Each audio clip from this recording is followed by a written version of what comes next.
News just in, Paris is on fire. Other cities in France are on fire. A bit of Belgium in Brussels is on fire. Well, that's not a country anyway. Yeah, there you go. And let's move on to the next one. No, Yeah. so what's going on in France? Because for the past week, things haven't been looking very good in France. What's happened is an Algerian migrant has been shot by the police. I'll get a little bit more information on that because there is some contention to how justified the shooting was, as there always is in these situations these days. But a migrant was shot by the police. He was 17 years old, and it seems that French people, The new French people, is it? yes, the new French people, the Right, same as okay. we've got British people over here, have decided to burn the entire country down, but primarily Paris. And Paris has lots of issues, and I'll mention that in a moment. But first, we've got lots of excellent videos and work that we've got on the website, as always, including this recent Symposium, number 25. He's got 25 of these things under his belt already, from Stelios and you, Yes. talking about Hume. And if I remember correctly, listening to you discuss Hume on just in the office with Stelios, you weren't a huge fan. I can't stand him. No, I think he has some good arguments against the idea that there is a collective human sentiment that can be used to galvanize people into progressive social causes and for rapid, radical utopian change, the kind that the French Revolution conducted. Mhm. But I also think that he's a materialist. He orients most of his philosophy and justification of the state around the proper acquisition of resources. And so Stelios thinks he's a conservative. I think he's a progressive. Very interesting. So if you'd like to hear more of that disagreement, because Connor, as we all know, has a way with words and communicating his arguments, Stelios is very similar in that way. So I'm sure it's nothing but a wonderful and interesting discussion between the two of them. So subscribe to the website, £5 a month for a bronze tier membership, which will give you access to all the videos and all the written articles that we've got on there, and give that a watch. Anyway, on to it. So Paris for a long time has had a lot of problems to the point where there's, I think, something called Paris syndrome, where people from Japan, because their only experience of Paris is through incredibly idealized films, Particularly American media. particularly in American media, that paint Paris as being the home of romance, this glorious capital of love and dignity and class. And then they go there, and the disconnect between what they thought it would be and the reality of it is so extreme that it makes them physically and violently ill, to the point where a lot of them just go home immediately. And I don't blame them, because Paris is overrun with migrants, but also has for a long time been completely overrun with rats. And I've seen this movie before. yes, Ratatouille. Yeah, Pixar predicted this a long time ago.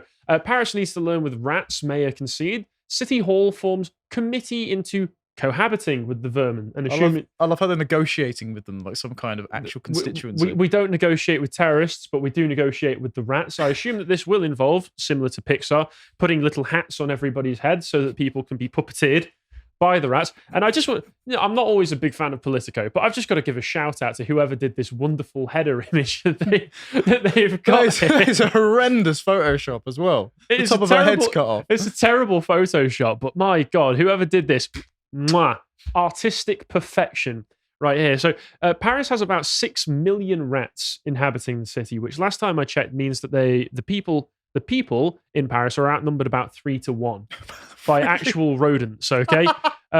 So yeah, they've got 6 million rats that's remained relatively stable. Trash strikes this spring prompted fears that the rodents might become emboldened and claim greater dominance over the French capital. So they are fighting a literal war with rats right now. It's like when the mole people rise up in Old Man Logan and take over the city. They're just sinking the Eiffel Tower. So similar to in some wars, say in the Great War, World War I, where you have Russia as part of the conflict, and then they have an internal uprising happen outside of the conflict itself. I can only assume that these riots are part of some internal uprising as the country is focusing all its efforts on the rat offensive. I was going to say, I agree, communists are vermin. Well, yes, certainly. But it's quite funny. So Paris Mayor Anne Hidalgo has a message for the rats overrunning the City of Light. Why can't we be friends? After years spent battling the vermin, this week Hidalgo's administration announced that it intends to take a different approach and attempt to achieve a more peaceful state of coexistence with the rodents. The announcement implies a departure from the city's 2017 anti-rat plan, a 1.7 million euro strategy that involved the installation of airtight trash bins throughout the city and extensive use of rat poison in thousands of aggressive extermination operations, which have been completely useless. So, as is typical for the French, they decided to wave the white flag to the rats.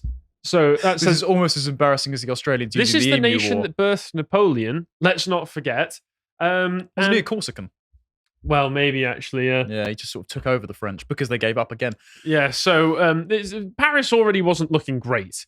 Okay, Paris already was in a bit of dire straits right now. And let's not forget that only a few months ago, Paris was burning down again because of Macron's plans to shift the age of retirement so that people would have to wait a few years longer to be able to access their pensions. Oh, they occupied the BlackRock building, you're right, yeah. I believe so, yes. So instead, that basically went nowhere, but now Paris is burning down again in fits of violence, which some are suggesting haven't been seen in the capital city since about 2005 when the riots were going on then. People have been pointing out as well, back in 2015, there was a terrible incident in France that a lot of people it was a complete tragedy where 130 people were shot by a number of Muslim shooters in I think it was the Eagles of Death Metal concert when they were playing in one of the French Parisian concert halls. Do you remember any particular riots coming out at that time? No. In fact, I believe it was probably something more of a don't look back in anger situation. Yeah. But just to give you some backstory on what's going on here. So, protests and unrest erupted in Paris region overnight after police shot dead a 17-year-old who failed to stop when ordered by traffic police. This is a still image from the incident because it was caught partially on video. Video circulating on social media shows a police officer pointing a gun at the driver of a car. Before a gunshot is heard, the car then crashes to a stop. The teenager, named as Nahel, classic Parisian name, died of bullet wounds in the chest despite help from emergency services. The officer accused of shooting him has been detained on homicide charges, and the shooting can't talk today, I swear, triggered a series of protests on Tuesday night in Nanterre, the area just west of Paris where the teenage was killed. Some 31 people were arrested following the disorder, and trust me, it's a lot more than just 31 now. Nahel is the second person this year in France to have been killed in a police shooting during a traffic stop. Last year, a record 13 people died in this way. And I know that a lot of people say that this will be down to police malfeasance. They'll be behaving in a way that's very bad and they shouldn't be doing this. I would only ever counter with behave during a traffic stop. If you are encountering the police, if you have been speeding or doing anything dodgy, even if you just have a tail light out and you have been pulled over by the police, behave. That's all you really need to do. Even if they're being threatening, don't escalate it any further. So I know the French police are notorious for being quite a bit rougher, firing tear gas into sitting families at a cafe fair. During lockdown. I'm sure however, very worthy of criticism for many things. Yeah. However, I am not surprised that police officers get a bit trigger happy when, if you're in a traffic stop, you're thinking about speeding away because a car can be used as a weapon. That it can be, especially when the person, as we'll find out, who was driving the car had a number of traffic offences before, including driving without insurance and driving without a license, given that he was only 17, let's not forget. So here's some footage, the main bit of footage that was going on. So we can see here's the two police officers. He already had a gun and he starts to drive off. And if you listen to it, it's at that point when he starts to drive off that you hear the gunshot fired. So if he hadn't tried to drive off, some people are saying, like here, you can hear one officer say, "I'm going to put a bullet in your head." But once again, without the full context of the conversation, and also just for personal reasons for me, can't speak French, so I'm just going to have to take people's word for it. Obviously, that's a very aggressive way to treat somebody, and you shouldn't be that aggressive unless the person has shown cause that you need to be that aggressive with them. But he might have done. They also got a second angle of it. Very strange that they were able to get such a remarkable angle of this, which is in the side mirror of a car of somebody driving away from this situation as it was going down. But if we get more into the information, so what's happened since then? Riots have erupted. Things have been going very bad for Paris and France in general. So the police officer who shot the teenager has apologized to the family as the riots have been going on. He says the 17-year-old victim in this article from Sky News named only as Nahel M, was known to police for previously failing to comply with traffic stop orders, public prosecutor Pascal Prache said. Unrest has spread across France as President Emmanuel Macron fights to control a spiraling crisis sparked by the shooting. The French leader has been criticized for attending an Elton John concert and posing for backstage pictures with the star and his husband David Furnish a day after the shooting and amid the ongoing riot. So if you want to see the face of political leadership in France, you can see it right here. There's Macron enjoying his time with Nicola Sturgeon there.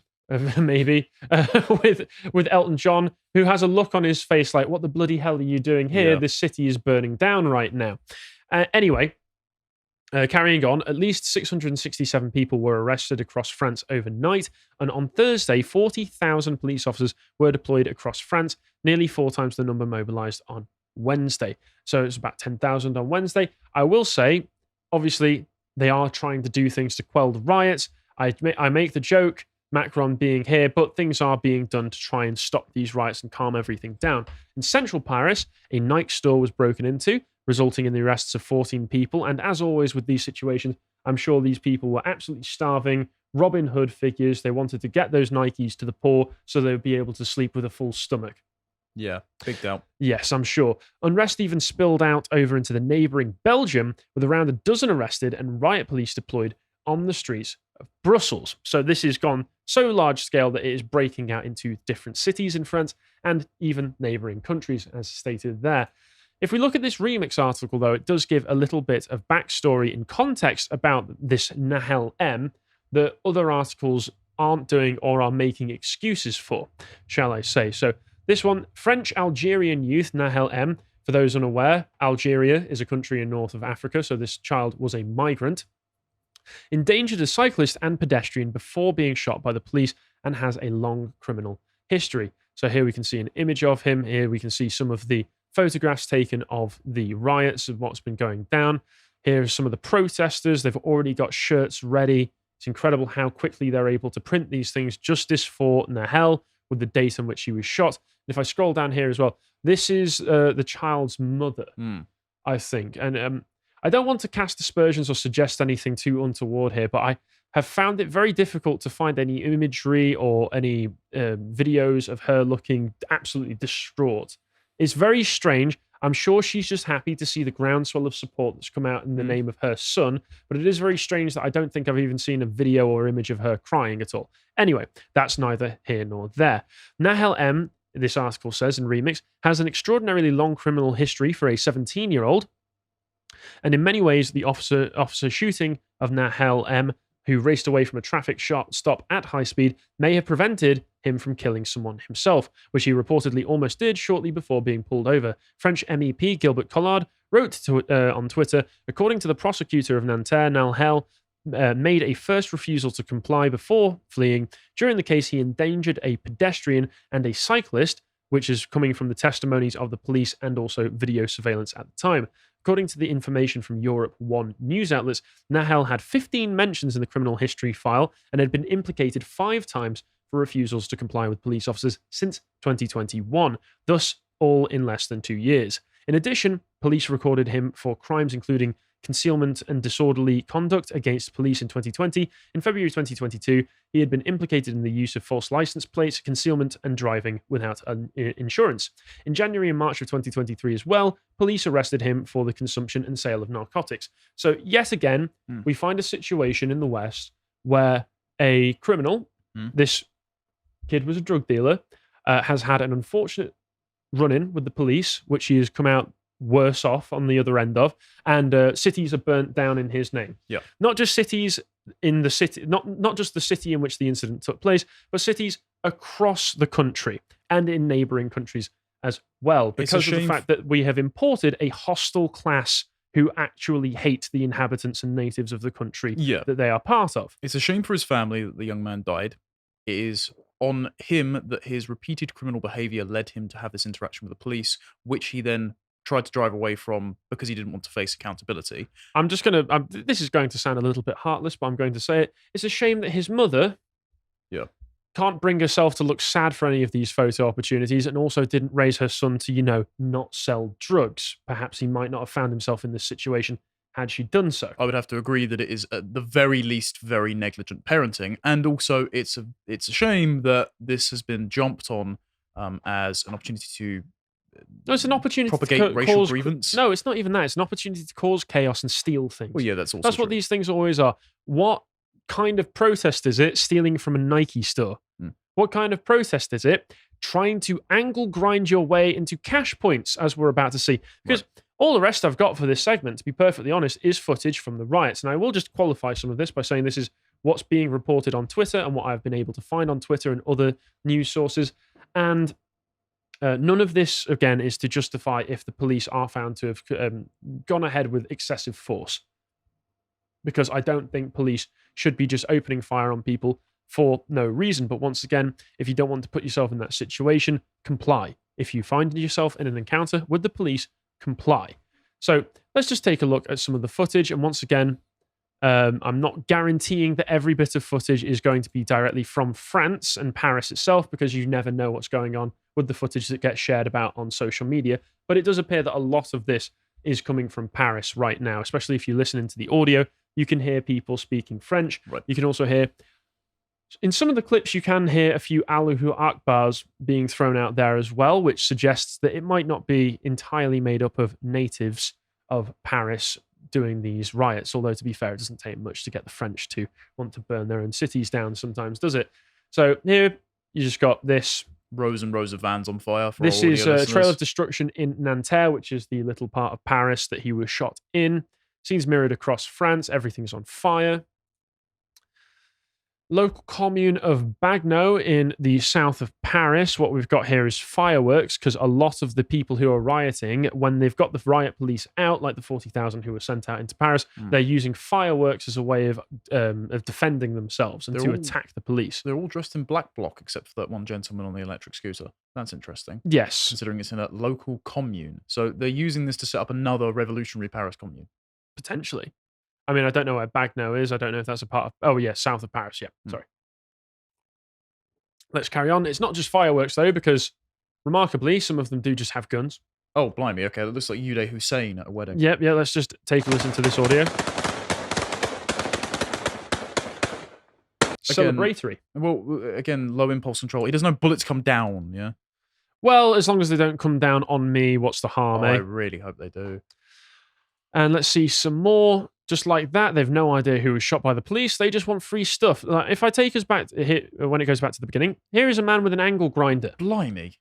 Okay, where he got it from, I don't know. And here, right here, is a wall with a cash point in it. Right. And all of these people celebrating as this man is about to break into the cash point and steal a lot of money that is not his. It's going to be like the parade from Batman 89. Very interesting that this seemingly is the only way that these people are able to protest for justice against the police. The only way that you're able to do this is to steal lots of money for yourself, because police reform, that's how it works, I suppose. What the Hill would have wanted. This is what we saw, well, probably would have been. Oh, unfortunately. But this is the sort of scenes that we saw in Seattle, in Portland, in LA, in lots of places that got burnt down during 2020, and in a lot of the other race riots that have been going on for the past 30 or so years in the West. Whenever any situation like this happens, we've got, let's view this. Another angle grinder. They're just trying to rob a bank here. Where they're getting these angle grinders from, I don't know. They're like the henchmen in Spider-Man Homecoming. Yes, and the next one, we've actually got footage of this Nike store in Paris being ransacked. So look at this crowd of budding Robin Hoods. Every single one of them starving. Every single one of them, I'm sure, a doctor, a nurse, a refugee who desperately wants to just feed their children. That's why they're breaking into the Nikes. They're just stealing bread. That's all. Yep, every single time. Every single time. I'm sure there are some people who started out in this situation wanting to protest for justice, protest against police brutality and violence. But the way that it works now is you see an incident like this go down, and you know that you can just say that that's what you're doing, and you have an excuse to do actually whatever it is that you want to do, mainly loot stuff. We've got more looting as well. Just people dancing in the street as they break down the windows. It's fun, isn't it? Very nice. More looting. just break in. This looks like some kind of jewelry or phone shop. It's difficult to tell exactly what is that. It's a glasses shop. Sunglasses, yeah. Yeah, they're after the expensive sunglasses, aren't they? That's what they are doing. All for justice, all for peace. Mm-hmm. Oh, the French revolutionary spirit lives in all of these foreign Muslims. Fantastic. Looting, riots, and violence. This is just people in a large truck just knocking down bollards and street signs for no particular reason. Yeah, they've stolen a flatbed and they're just... And then also what you'll see him do in just a moment is you'll see him reverse it into this entranceway here. Because for fun, I suppose. I know. Listen. People in France rioting right now. I know the temptation. This does look, I have to admit, quite fun. All right? I'm not going to deny it. We all like to smash things from time to time because it is fun. But it doesn't mean you should. Doesn't mean that you should do it. Okay? And this was my favourite one. They stole buses. They stole buses. He's Tokyo drifting it through a fire. Once again, that looks very fun. Yeah, can someone but you can't build a stable society on this kind of behaviour. Can someone edit Gas, Gas, Gas or Running Through the 90s to this, please? This, to me, looks like the complete breakdown of society. Yeah. And then just the last one that I've got here, just a little bit of a funny one, is people... For angle grinders again, I suppose, just getting a telephone pole down that actually takes out all of the mates that he had waiting at the side. Well, he also takes out the CCTV cameras. That's why. Yes, that explains why. Gets a collateral kill. These people don't timber rules have been in practice for who knows how long. When you chop down a tree, don't be near where the tree is going to fall over. Him as well. But yeah, he gets 3 of his mates. I mean, that's a triple kill right there. I think they're alive. They get up afterwards. You can see them struggling, but. Yeah, so that's just what's going on in Paris right now. Who knows when it'll end? Who knows if Macron will do anything about it? Obviously, they've got the police on the streets, but we don't know what's going to happen. So for right now, it's utter chaos. And the only thing that I can say, and this is going to be straight from the heart, the only way to solve these problems is to deport, and deport again. If you appreciated that segment from the podcast of the Lotus Eaters, you can go to lotuseaters.com to get access to all the premium content that's on the site, such as the Comic Corner series, this one on Batman, The Long Halloween. If you'd like to find out what else is being put out, you can follow on Getter at lotuseaters_com on Getter. Thank you and goodbye.